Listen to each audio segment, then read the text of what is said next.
This is a fox that has been on Facebook recently. He had severe mange when he came in. He's now had his second treatment.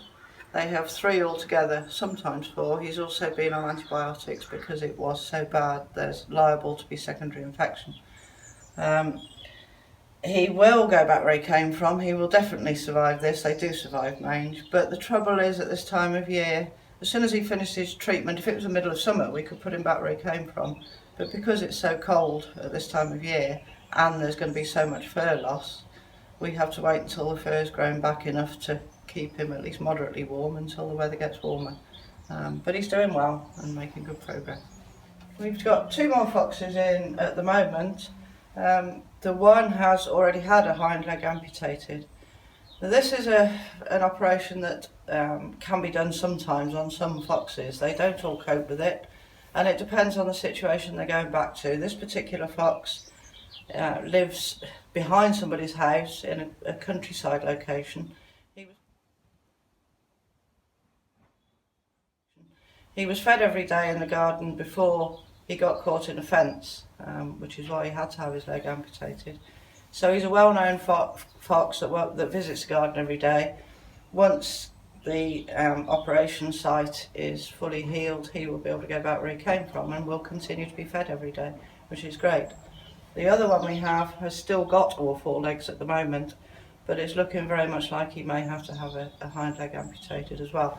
This one may not cope on 3 legs, and it's going to be quite a long period of time that he has to be assessed in a large enclosure here, so we can see whether we think that he'll survive out in the wild. Right, we've got a badger in here at the moment. He's just come in, and Martin went out and picked him up.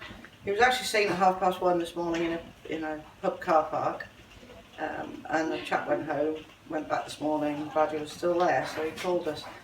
In actual fact, we have got emergency call-out line for 24/7 for large mammal casualties, so we can be rung in the middle of the night for a fox, badger, deer. This one is just being x-rayed at the moment. There's possibly a problem with his spine, as he was dragging both back legs when he was found, so it doesn't look very good, but we'll see what the x-rays show.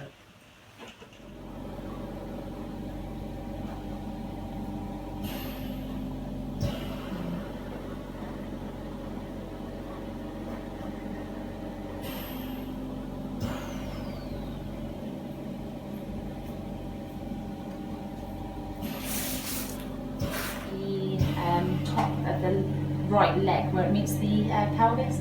On the DV x-ray, where I've got a layer on the front, it looks as though it's actually out where it meets the pelvis, but I'm just concerned I haven't got it completely aligned, so I have just done one with her on her back just to see, and from the look of this, it is out.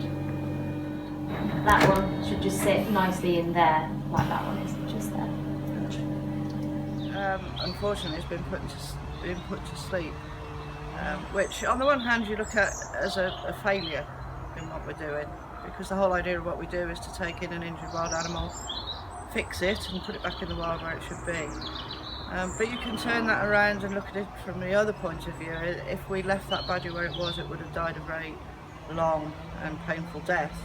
There's no way it would have recovered, because a dislocation like that wouldn't recover. So it is a success in the fact that we've stopped his suffering, put him out of any more suffering. So you can look at it from both ways, and it's very sad, but it is the nature of this job. Unfortunately, there are quite a few animals that come in that are far too badly injured to do anything about, except put them out of their misery, if you like. So I've just got a hedgehog here that's in the hog unit, which is probably around about our 3rd stage in the hospital. So some of our smaller ones from inside, when they get big enough, will come out to this unit. And this one has come out yesterday and has in fact been put on a diet because it is too heavy. I'm just going to give it a little weigh for today. So the diet's working. It's gone down a little bit since yesterday, and it's now 965 grams. We tend to put them on a diet out here when they reach 1,000 grams. That's getting a little bit large for a hedgehog, and they struggle to curl up. So this guy's not fully curled because he's just got a little bit of a belly. And then we just put them back into a clean cage. Okay. So this is one of our outside units where the hedgehogs from the hog unit can come in here, and actually they roam around together. So we've got several in here. I actually couldn't tell you where they all are. They all get in there together and make themselves a perfect little nest out of this straw. So we're trying to use more natural materials out here, so it's more likely what the kind of thing they would find in the wild. And then they have to come out and forage around for the food that we put down for them in the evenings. Different to the inside, outside we don't feed them in the mornings. Inside they get their food in the mornings, outside we put their food down in the evenings again, so it's mimicking natural behaviour. They'd be foraging at night and not all day. That's what we want them to do, is to sleep all day and come out at night. And then hopefully from here they'd be ready to go for release. This is a little muckjack. This is my old muckjack. Came into us almost 4 weeks ago now. It's about half the weight he is now. He was brought in, he was found alone, which is a pretty normal thing for fawns, to be left alone for hours on end while mum goes off to feed. He was picked up and taken home and fed on cow's milk, which isn't good for them, and was then brought into us. He does appear to be tame, which people would think isn't a good thing, but he will only get tame to the people who are feeding him, and we limit the number of people feeding him just to a couple of people. So he gets used to their voice, he's used to my voice, which is why he's not panicking now. But as he gets older, he will start to sort of shy away from me as well, and from the other people who are feeding him. So he will only be tamed. If anybody else spoke in front of him, he would just freak out. So he is only used to us, and this is the way we rear deer for release back into the wild. And when he goes back into the wild, he won't be in the slightest bit tame.